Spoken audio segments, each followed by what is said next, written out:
Buongiorno, dobro jutro, guten Morgen, buondì.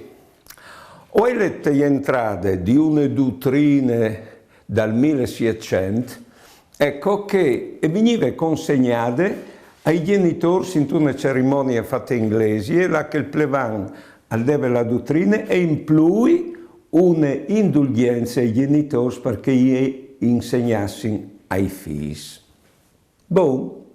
Dopo è venuta la moda di la dottrina in parrocchie, che faceva la dottrina il preti o la suora, e che sta là fatta in modo che i genitori si tirassero in banda e lasciassero che fossero loro a insegnare il Signore ai loro figli. E questo era fatto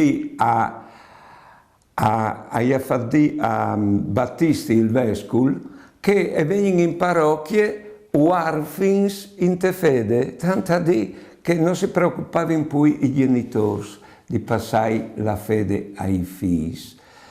Ora, provate a pensare, qui è poi abilitato a passare la fede ai figli, qui che l'ha dato la vita, ha dato anche l'anima ai figli.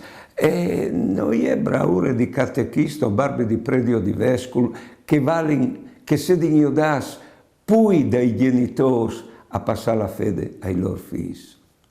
Buone giornate e buone vite.